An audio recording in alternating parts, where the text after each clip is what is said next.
Good morning, everybody. Hugo Martinez here with the Buen Pastor and Monday Morning Pastor. I'm excited for this episode. I have one of my longtime friends, Pastor Andres Pillot. This is how I know him. I know he also goes by Andrew. I'm going to give him a chance to introduce himself here in a second, tell us a little bit more about himself.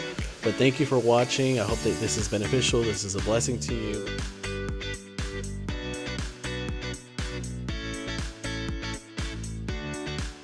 God bless you. Like he said, my name is Pastor Andrew. Very excited to be here. And yeah, some of the things that I do is, pastoring and chaplaincy, clergy work. Actually, I have 16 patients that I visit, all with Alzheimer's and Parkinson. And so it's one of those experiences that I have learned from. It teaches me. So just so y'all know, Andrew has been here at El Buen Pastor for many, many years. God called him to different places, and God has been using him in different ways, and that's why he has so much experience. That's why I'm so excited to have him here today.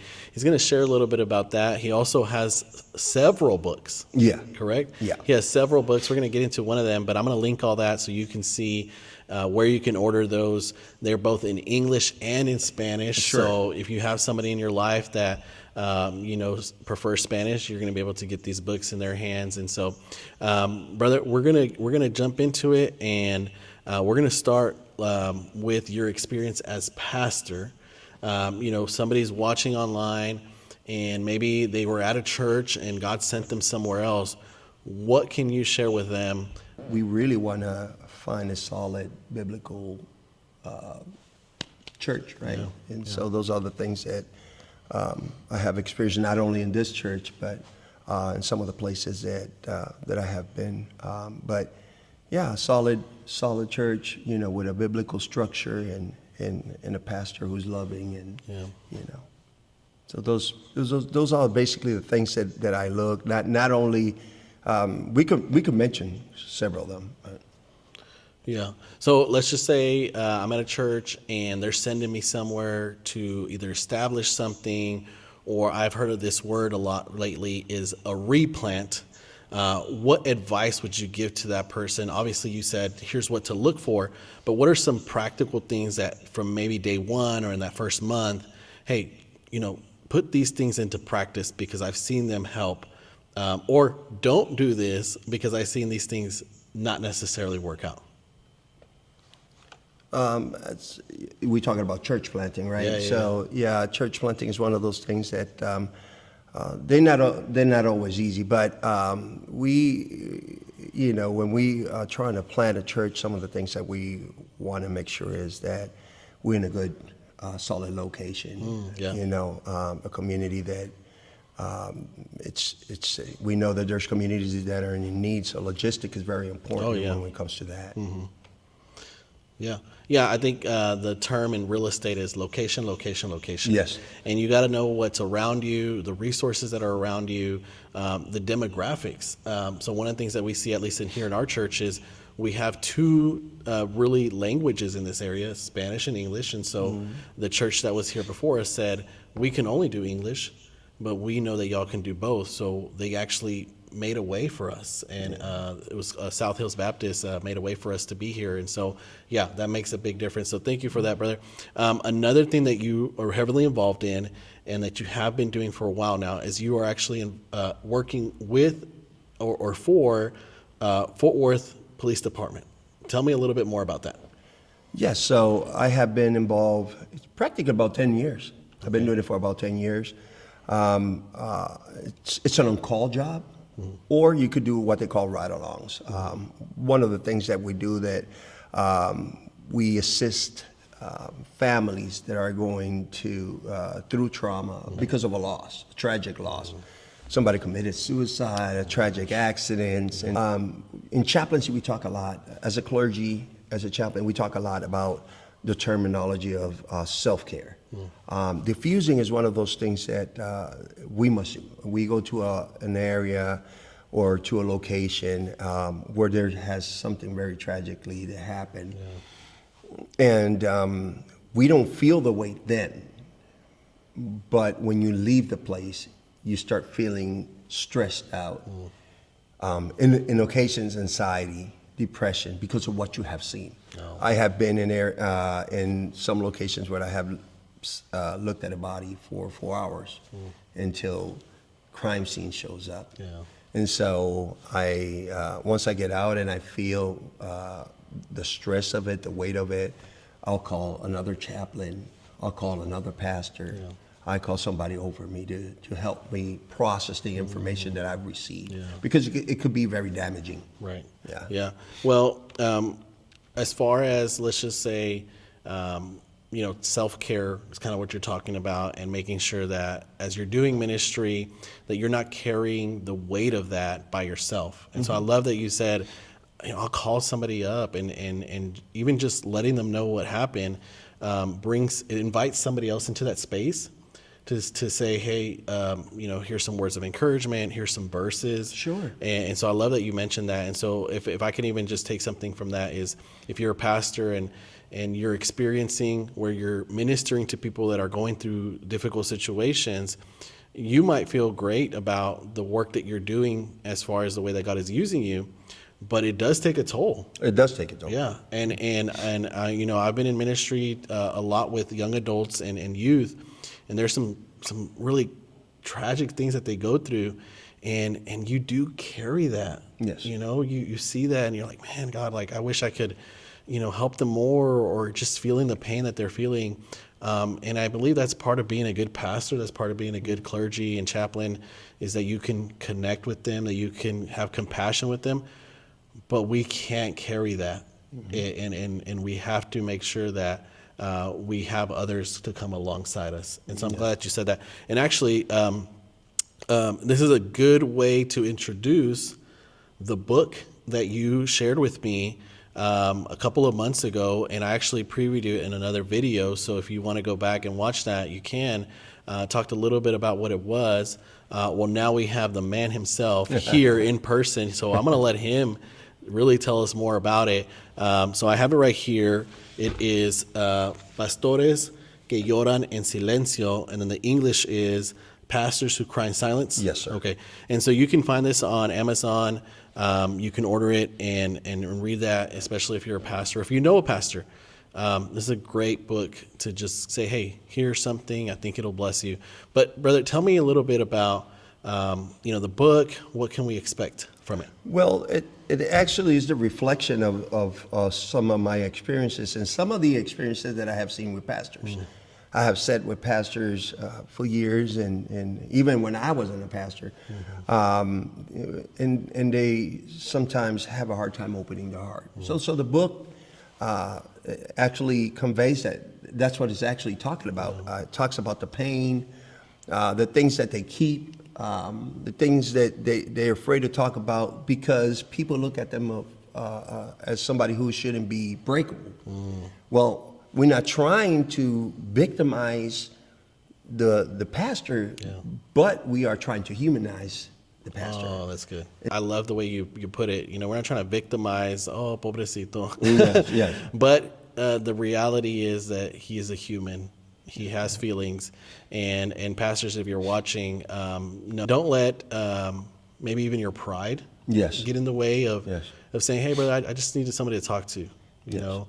And maybe you have somebody else that you feel more comfortable with, and maybe this is just a reminder to reach out to them. So one of the things that I also wanted to talk about, because you were here, Pastor Andrew actually filled pulpit for me last week. But just share a little bit. I know it had to do with some of what the book talks about, but I want you guys to have a chance to go back and watch the YouTube, the live stream of it. But just share a little bit about that message. I know you were in a psalm, correct? And so just tell us a little bit about what was the message, and like a preview so people know, hey, if I want to go watch it, here's what I'm going to get. Yeah, and so I was actually referring to Psalm 34, verse 18, where David is actually, opening his heart and pouring his heart before God, showing his humanity, showing his battles, his situations that that we go through life. And so I actually refer to David because David is one of those characters that you read in the Bible that he gone through a lot of things. But he still had the heart, Dios le llamó corazón conforme a Dios, and so when we look at that, although he went through his trials and tribulations and everything, he knew where to go, right? And so this is part of what I'm trying to convey in the book, that it's okay. It's okay to speak about it. You mentioned a word, pride. Pride gets in the way. Just a thought about how people are going to perceive me, how they're going to look at me, what they're going to say if I break down. Who do I go to? Do I have somebody that I can really go talk to? And how is going to pan out? This is very important. That's so good. Yeah, and so like you mentioned, David wrote a lot of the Psalms, and the heart that he had that was always after God's own heart. Right? And so it's really good to see how him being the king, he had his moments of weakness. But one of the things that always struck me about David's story is one of his biggest failures, which we know with Bathsheba. Man, it's so hard to hear that. And we look at it as a lusting, which it was. But it was also a pride thing. If you read that story, it talks about how he tried to cover it up, and he had her husband killed, and he did that because he knew he could. He was the king. He had the one word, and they were going to do what he said. And the reason I mention that, because we're talking about pastors, we're talking about this book, is I just my heart goes out, and I know God has spoken to me about this, is that as pastor, we have to be careful that position, that really the calling that God has placed on our lives, doesn't put us in a place where our pride leads us to fall, to sin. And so, just a reminder, if you're watching this today, is making sure that we're staying humble as pastors, is that we're always seeking God and knowing that we're staying close to Him, because without that, even with a calling, we're not exempt from failure. We're not exempt from committing a sin. And so, also, I was going to share. You were in the book in the Psalms.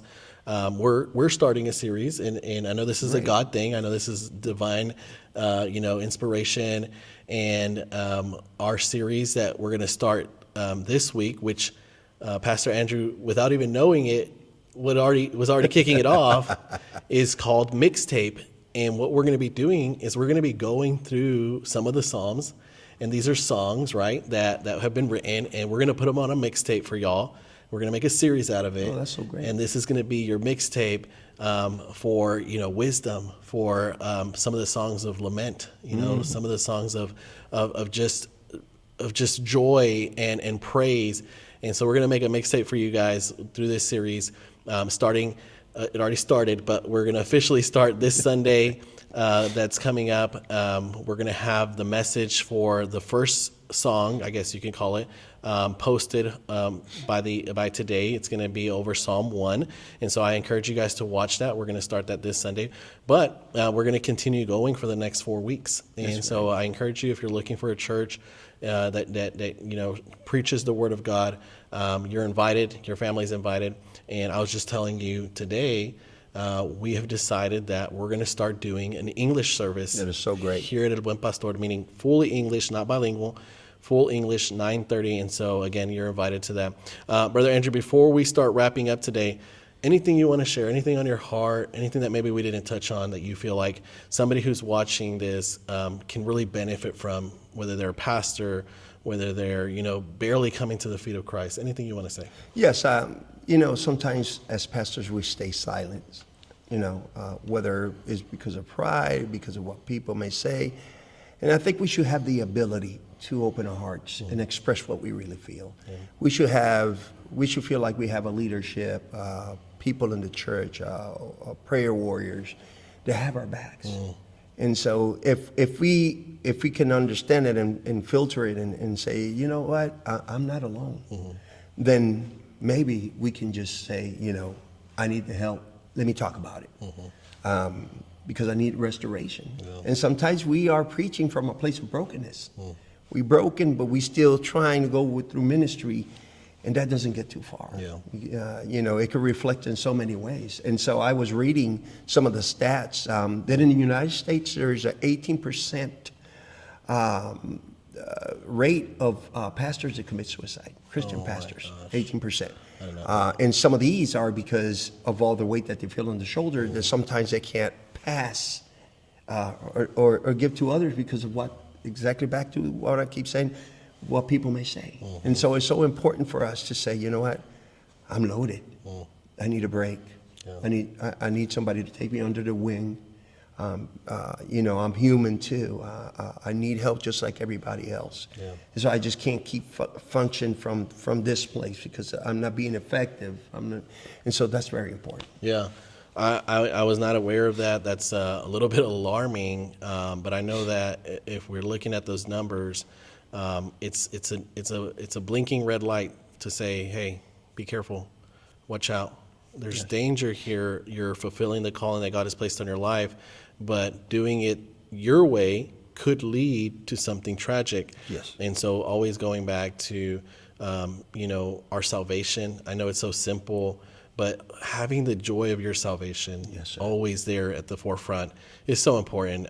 You know, every time I get a chance to preach, I remind myself of like the joy that I have, just knowing that if anything worst thing were to happen, I'm going to spend my eternity with my Heavenly Father. That's so and wonderful. So it really helps, you know, me, you know, personally to maybe carry some of that weight, which we know ultimately it's God with us carrying that weight.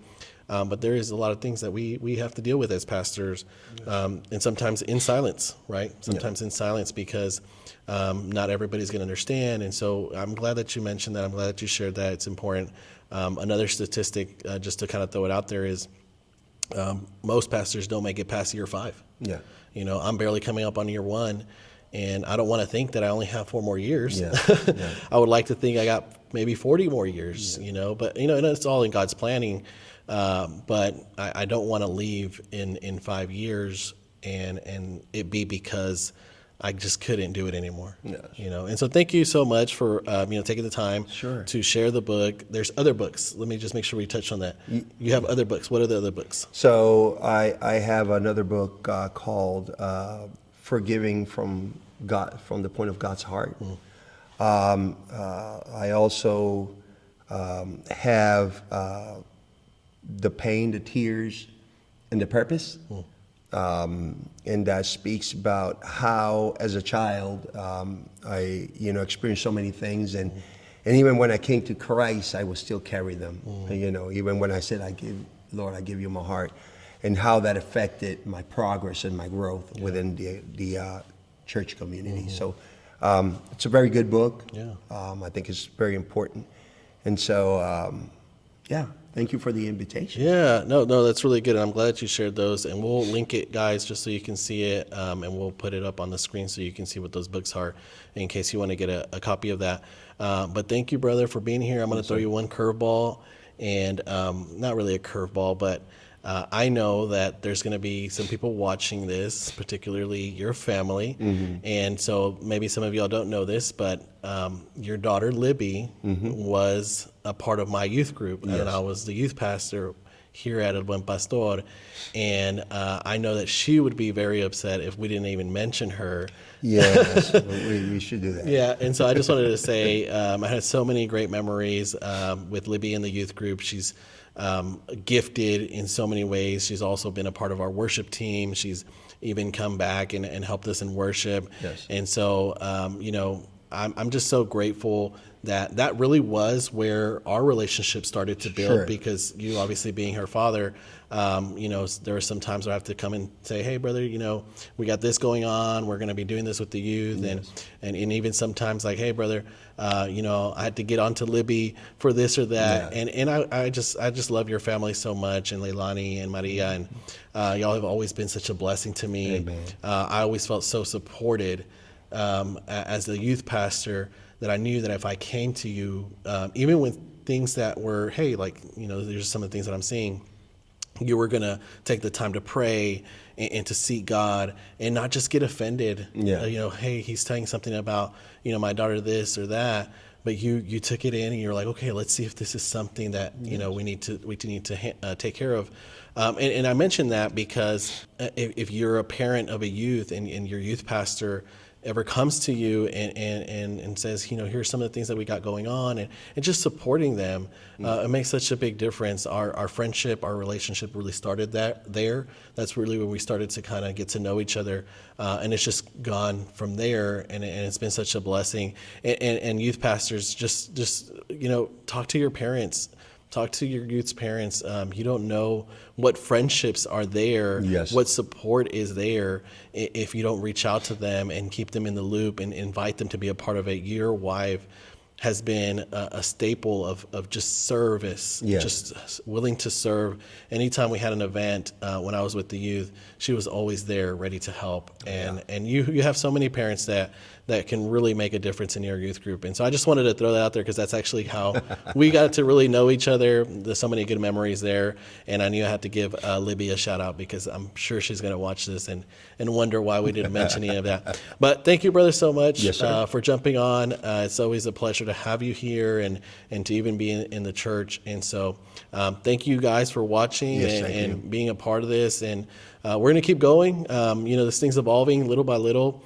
And I hope that you're getting something out of it. I do encourage you to share it with someone. You just never know what they might be going through and how this could help them. Yes. We're just trying to be faithful to the calling that God has placed on our lives and share some information, some insight on what it is to be a pastor, youth pastor, all the things that we've covered so far. And so I just encourage you to share it with someone. You can obviously always subscribe so you know what's happening and when we post things, not only for the podcast, but for the church. We're just a small church trying to do big things. And our vision here, brother, just so you know, is love God, love people. And it might be cliche, it might be overdone, and everybody says that, but you know what? That's what the Bible tells us to do, and that's what we're going to do. And so this podcast is a part of that. And so again, thank you all for watching. We'll see you guys next week.